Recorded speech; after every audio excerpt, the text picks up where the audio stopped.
Now, some of you have asked me for an update on all the things that I've done to this machine. And so we'll start with the obvious. It is street legal now. So I did the RICO 2105 kit, and I did a video on that a while back. But as you can see, my ambers are blinking up front. Also did the front bash plate down on the bottom, the skid plate. That's the Yamaha OEM. Also the Alpha glass, automotive glass with dual wipers. And let's see, take a look in the cab here. So I've got I use Lifetime Trail Maps exclusively. It's a fantastic mapping system. It's never failed me. And what I did was I mounted, I did this a year ago. I mounted a ram mount right here, one of the ball mounts where the Adventure Pro would have gone. I got the standard RMAX model because, well, that's what I wanted, and two, that's all that was available when I got it. And it did not come with Adventure Pro. So I took my Lifetime Trail Maps tablet, it's a 10-inch tablet, and I mounted it right there. And that's where it's been ever since. It's been there for a year now. It's never shaken loose, it's never cracked, it's never broken, none of that. Up here, I have my fans for when it gets hot. And I got those from Tyndall's Custom Fabrication, which is down in Clinton, North Carolina, just a little bit down east from me here, where I live. And of course, I use Bettner Communications radios exclusively. Those are fantastic radios, 50-watt radios that have been programmed. They're GMRS radios, and they're just fantastic. And John does a super job. He's a consummate communications professional, and the customer service is fantastic. Up here, I did a 500-watt Boss Audio soundbar, pretty good soundbar. I don't listen to music a whole lot, but you know, when I want to, this does exactly what I need it to do. It's plenty loud. I've got no complaints about that soundbar whatsoever, especially for the price. Also, last year I did the side-by-side enclosures, soft enclosure, and I've got the doors rolled back right now. But that's been a great enclosure. I've never taken it off once I put it on. So when I tow with the machine, I've got an open trailer. When I tow, I just roll these doors back, and then I pull a bungee strap around to the rack back there, and that just holds it in place while I go down the road. But it's kept the wind off. It keeps me plenty dry. And you know, when I'm in there in the dead of winter, you know, it can be, I don't know, 30, 40 degrees outside, and I'm in there with a hoodie on and a base layer, and you know, not cold. So I'm liking that. I'm liking that a lot. We'll go around here. Let's see. I'll turn the fans on for you. A lot of people like ask me, oh, how fast are the fans and that sort of thing. So I'll turn those on. I think they're on high right now. Those puppies blow, buddy. I'm gonna tell you what, when it's hot outside, oh, wasn't on quite high. When it's hot outside, those things are an amazing relief. Tyndall did a great job on that. I was the first RMAX he had put those in, and he worked with my terrible measurements, but got it right. And so really thankful for Chris and what he's doing. Great product. Again, the RICO kit, street legal. Got my amber lights up front, got the horn. They wired right into the OEM tail lights, as you can see.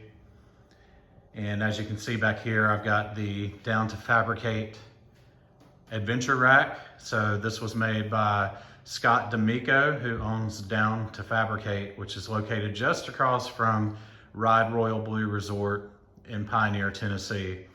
And Scott's doing a lot of fabrication work these days, and I believe he's opening a repair shop, and gosh, he's got a lot of irons in the fire right now. But this has been a great rack. There's a top shelf piece. It's a 2-piece, so you've got the bars on each side, and that goes across the back. That's all one piece. And then this piece right here, the shelf, actually goes onto the top and bolts down with 2 bolts on each side. People ask me, how do these screw in? Pretty simple. I'll show you. This is probably a little bit easier right here. 1, 2, 3, and 4 of these hex key screws here. That those are there from the factory. And so when Scott spec'd this out and measured it, he built it so that it would be fastened in with the 4 screws on each side of the body.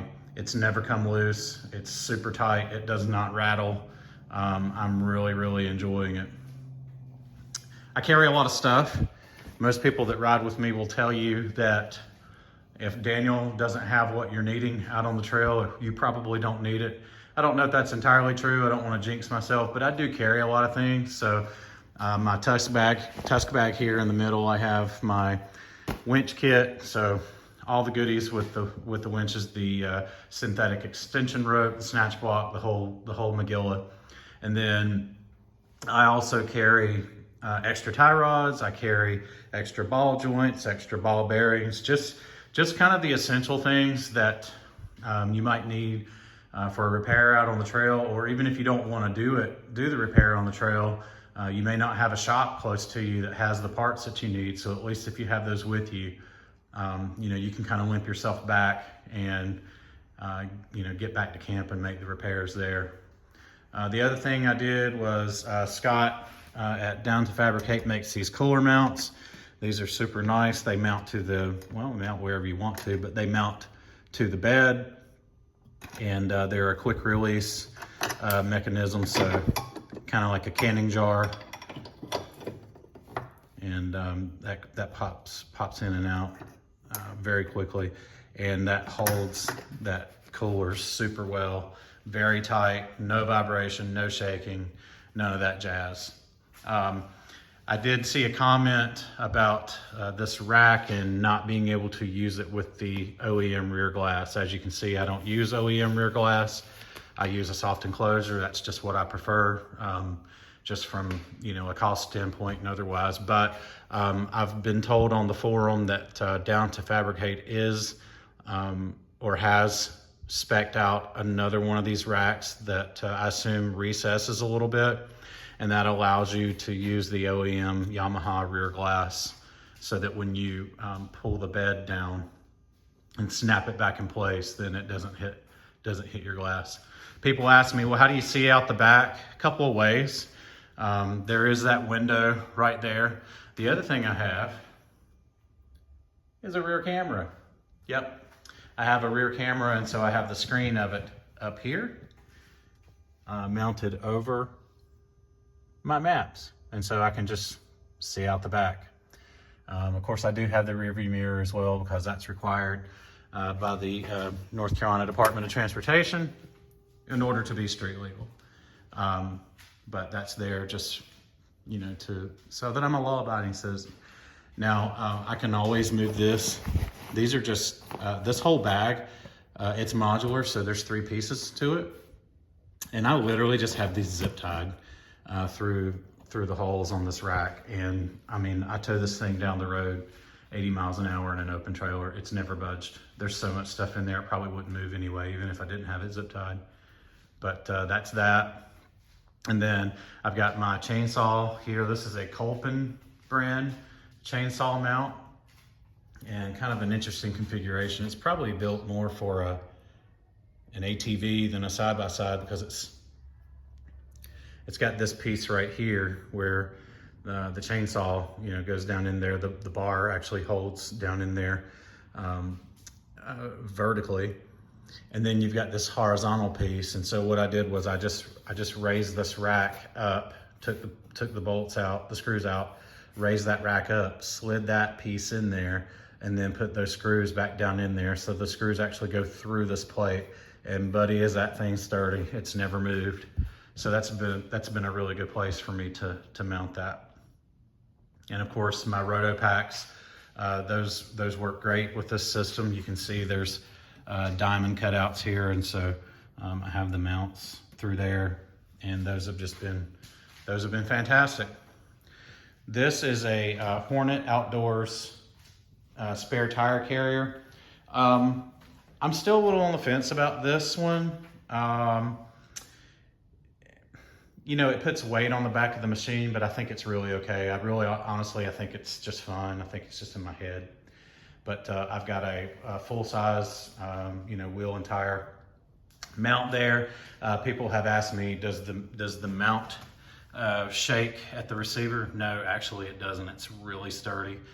The only thing that shakes is sometimes this tire will start to shake. But what I've done is put a couple of different screws through the wheel itself and into the mount, and then put some thread locker on the back of those screws. And so I think this time those probably will not shake loose, and I'll probably be in better shape. I did put some lights on the back, just some LED lights that I can flip on when I'm going in reverse, both up here on the top, and then I've got another one down here on the bottom that I can use to illuminate the bed, or to just help illuminate where I'm backing up.